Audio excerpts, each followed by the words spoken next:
Hi, this is John Marshall with another video critique.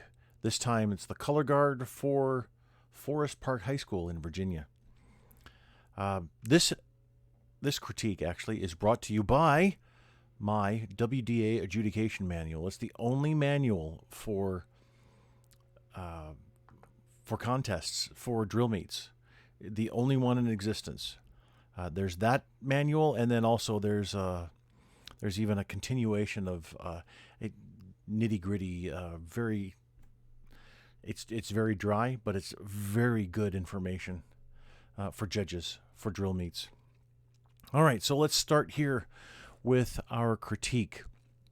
And even before we get going here with playing the video, the commander just gave at close interval dress right, so they're moving, but let's look at the hands here before we get into anything else. So right here, great hand. This is perfect. Fingers extended and joined. Thumb making a U around the rifle, but the rifle is not rocked back onto the heel of the butt. We have a good arm here, but the thumb is coming out in front. So the thumb should be along the index finger. And then a good arm there as well. So when you make that it's easy to bring your hand up, but then your elbow kind of sticks back. So you need to push that elbow forward when you do that. All right, and then we have everybody not looking except our guard here. But look at these fingers, finger wrapped. All of the hands need to look like the right rifle guard's hands.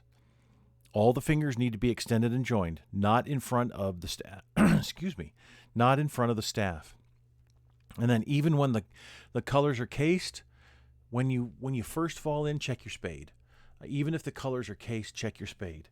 And what I mean by check your spade is that is the other term for this. This is the Army spearhead.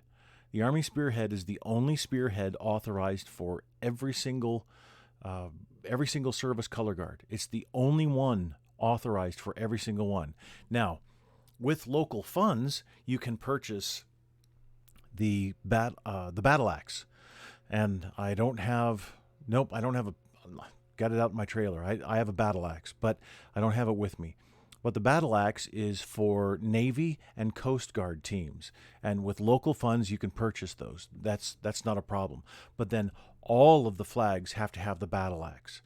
And then if Navy and Coast Guard teams do joint work together, just Navy and Coast Guard, all the staffs can have the battle axe.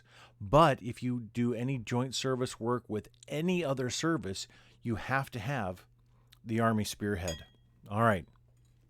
So let's continue on. So when you first fall in, check your spade. That means that the spade, or in this case, since it's cased, the flat part of the case should be facing forward and not at an angle like the American flag bearer here has it. So you fall in, check your spade, make sure that it's good to go, and then you're ready to rock. Okay, so perfect. Well, almost. That's a slightly lower, but these harnesses look, the harness sockets look great. Good positioning. Belts, excellent positioning here. Nice and tight. Perfect. Good job. All right, so we will play.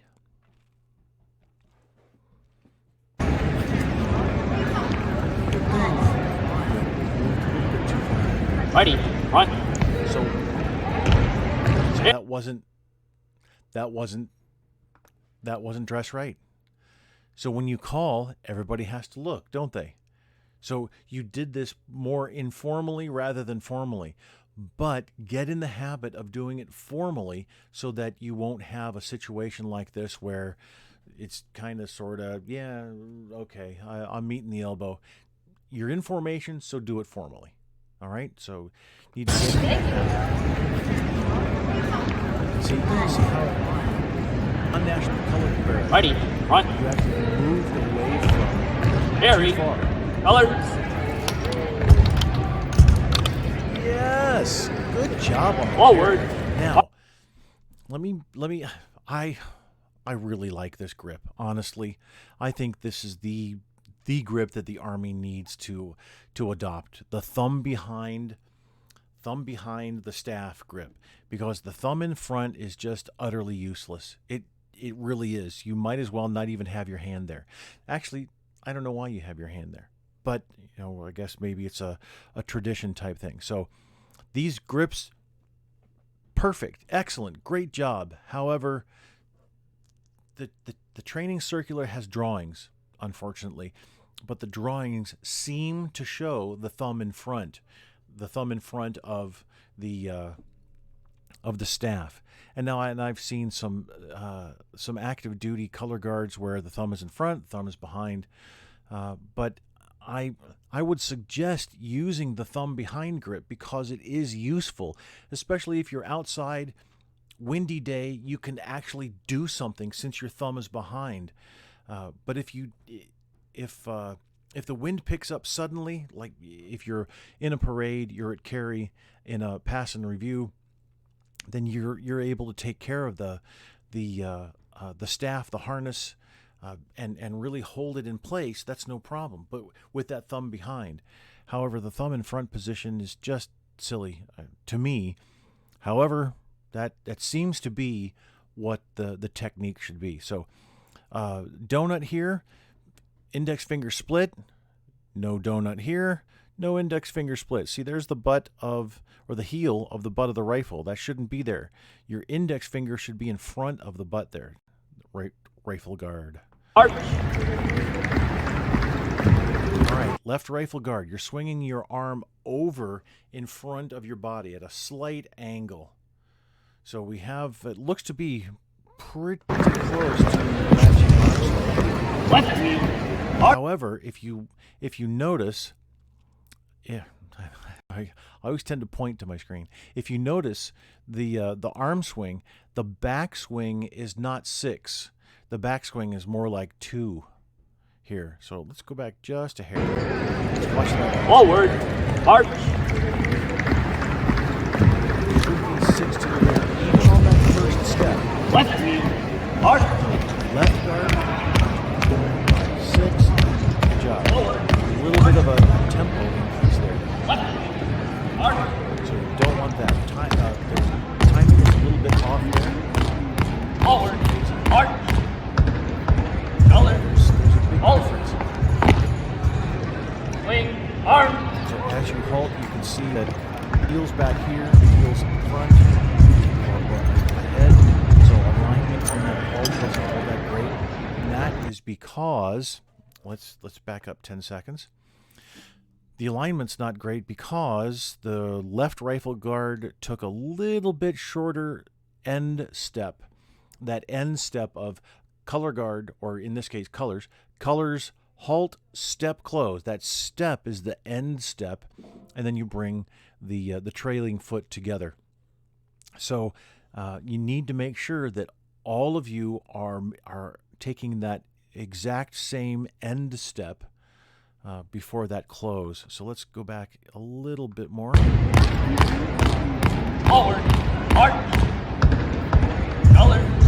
Halt. Step, close. Yeah. Swing. Left rifle Arm. guard. Good job. Left rifle guard is really small in that step. Pushing it on through. Not bad, although timing needs some work. Step out. So when you take these steps, I noticed that there was just that hair pause before slamming that foot in there. So if you watch the guards as they come out, you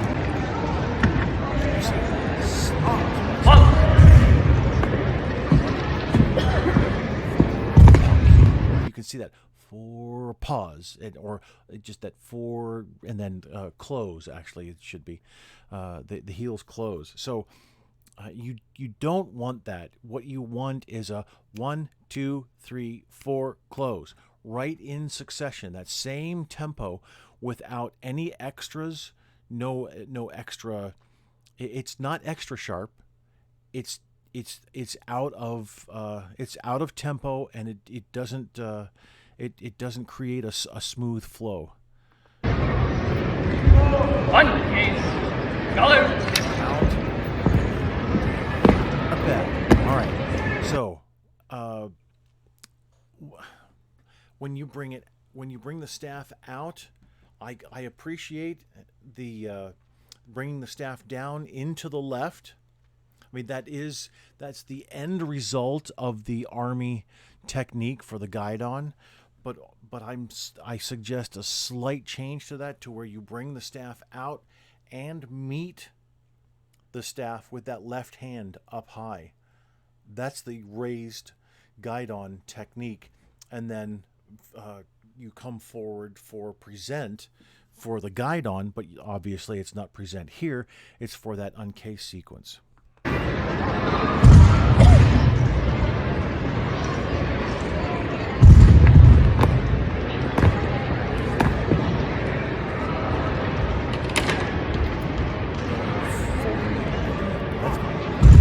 That works.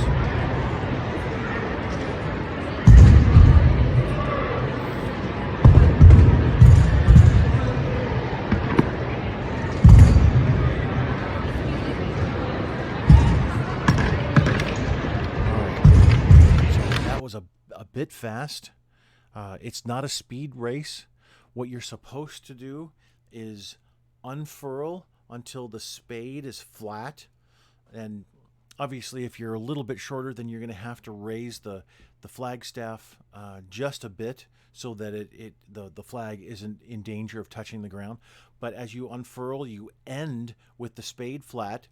So the spade's flat like that, and then you bring it up into the harness socket, so that way you know where the spade is pointing. So if you look up here, both of the spades are at different angles. Neither one of them is flat. So you're racing through this, trying to get to that to the next step, but you're missing an opportunity here to actually be much more precise. So you unfurl, and then if you need to, obviously raise that staff so that the flag doesn't come near the ground. But then you're straight, and then you kick that end of the staff out, bring it up into the harness socket, and you're good to go.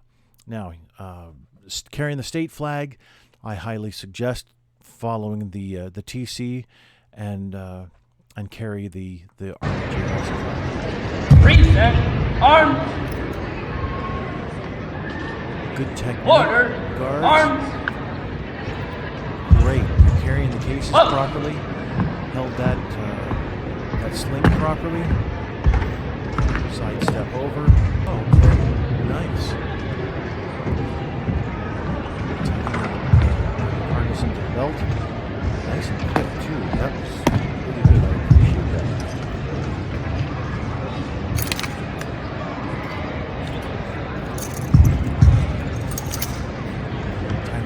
So difficult to get.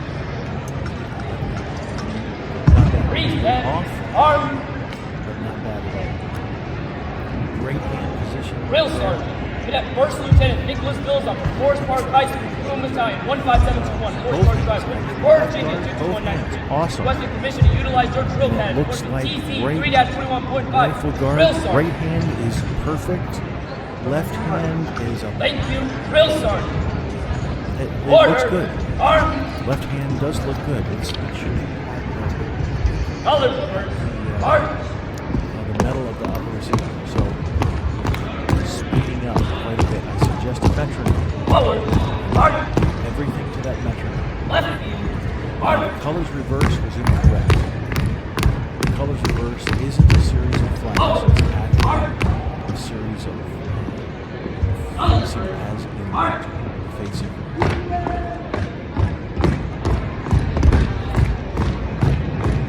Forward. Arms. Color. Halt. And Order. Color.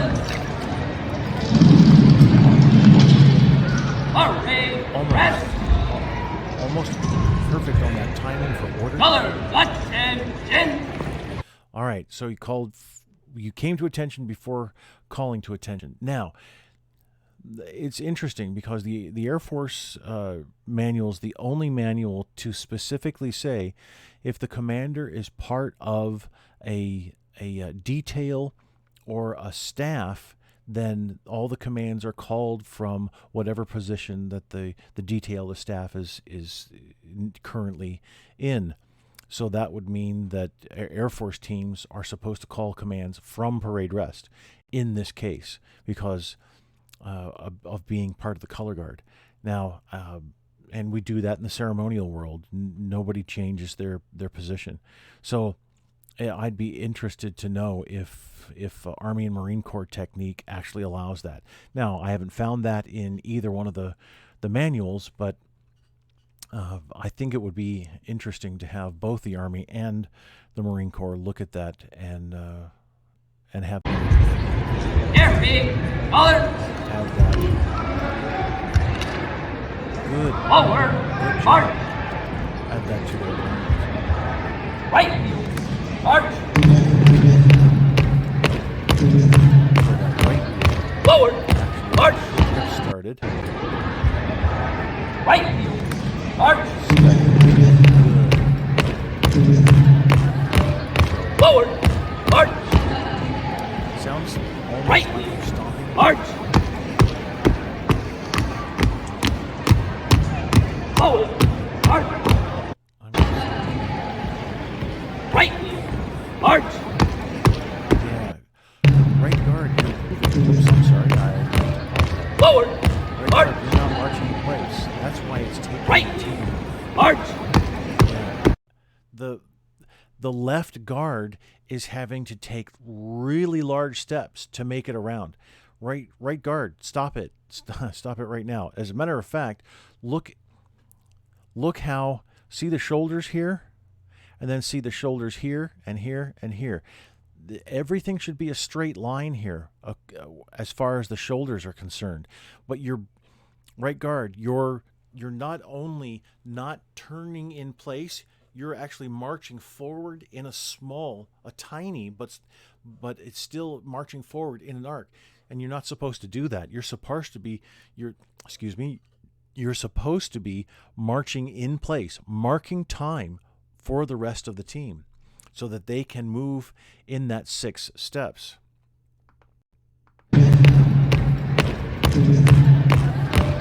Forward, march. Right, march. 1, 2, 3, 4, 5, 6. Forward, march. Guard is racing. And also left guard, barrel is on the left.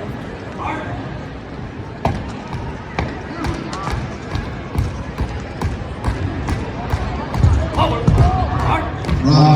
Right, right. Ready, run. Left guard, what are you doing? The command is eyes right, and right guard actually butt left as well because your barrel is pointing back. The command is eyes right. It's not present arms. We don't present arms when we're marching. It's eyes right. No rifle work at all. Eyes right means that. That's it. Turn your head to the right. It's a form of a salute, which is why the Marine Corps doesn't have the national color bearer turn their head. Don't go to present. And to have one guard do it and not the other, that was even more unique. But it absolutely no way should you do that at all, left rifle guard. Just turn your head. Left wheel, march. Now left guard, Forward, left wheel march. looked like you also might have. Left, march. Yeah, you're marching in an arc as well. You're marching forward. However, it's a much smaller arc than the right rifle guard. So you're not making him pay for you having to practically run around. So both guards, you're both doing it. Left is a little bit less, right you're just trucking on. But both of you need to mark time. So Mark. What? Mark. Good, you started on the left. Got that extra right to that. Color. Mark. Left. Mark.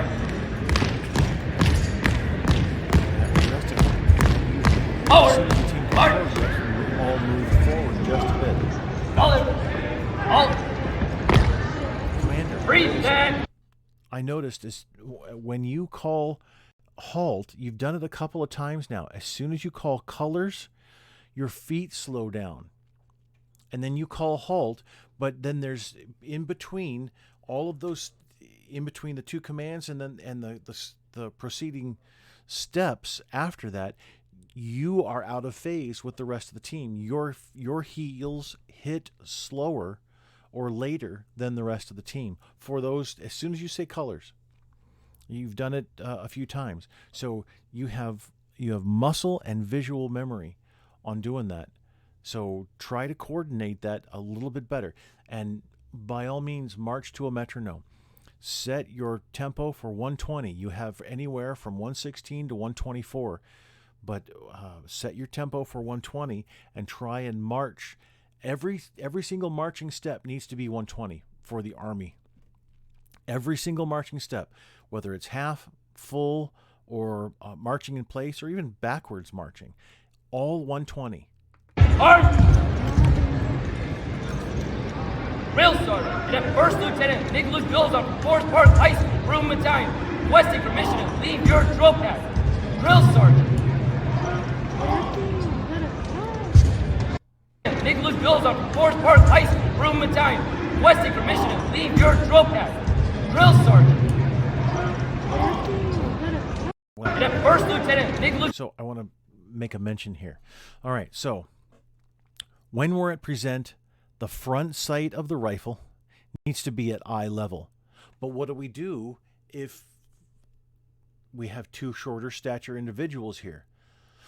We're also supposed to have the right arm fully extended. Now, when I say fully extended, what we're not supposed to do is push that arm out and lock it so that it is completely, utterly stick straight, or if you have that ability to make your joints go the opposite way with that weird kind of okay, I'll say it, freakish bend. That's not the point. The point, the arm is fully extended, but there should be a slight natural bend. Just like when you're swinging your arms, you should have that slight natural bend here, but lock that arm in place so that you're not swinging from the elbow, but you lock the elbow in place with that slight natural bend as you swing that arm. So the same thing is for present. As you move in for present, you've got that slight natural bend in your elbow. But what about the front sight being at eye level? Well, there are two measuring tools here. If the arm is fully extended and the individual is of a shorter stature, then that's all you want. You want the arm fully extended. If like me, I could actually go to present and I can have the front sight around nose or maybe even mouth level, depending on the rifle. But for an M1 Grand 1903, it's about, I can pull it down to around my nose or so. So what's my guide there? Well, my guide is that the rifle or the front sight is not supposed to pass my eye level. So I have an even slightly greater bend in my arm so that I can pull the rifle up to where the front sight is at eye level. And here we have the right arm fully extended with that slight bend in the elbow, and then we have the guards at present. Bills on Forest Park High School, Room Battalion, requesting permission to leave your drill path. Drill Sergeant.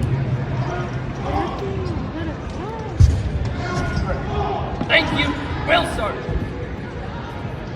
Order, arms. Clean, arms.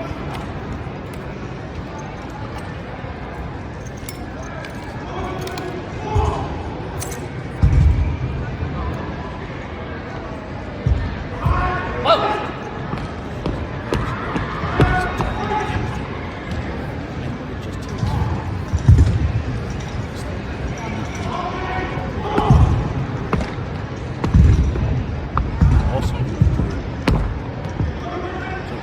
Freeze and on. Order, arm. Good job. Ace. That arm there, right razor guard, the forearm needs to be horizontal. Now, this is good. Great, good job. You're coming down to where you end with both flags need to be at exactly the same time. The spades are flat. Excellent job, team. This is really good. It's like on initially, and then good job.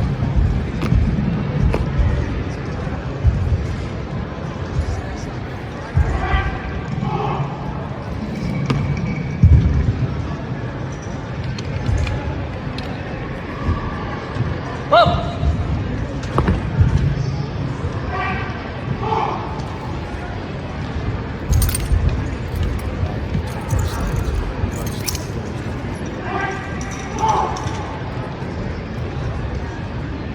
Colors reverse. March.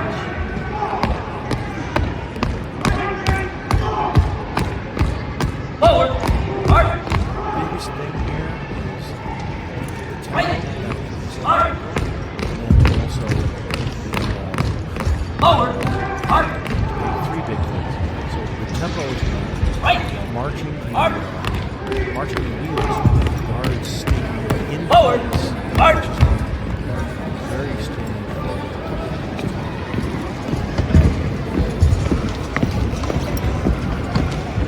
Color. Halt. Order. Color. Very nice. All out. That was very good. I really appreciate that. So, you did a great job in many areas, as I was saying, but there's also room for improvement there. So, really, that was a job well done, Forest Park. Very well done. I can see some great improvement there from the last time I was up there a few months ago. So that's a lot of practice you put in there. Some really good training. Awesome job. Well done, cadets. So thanks for watching, everybody.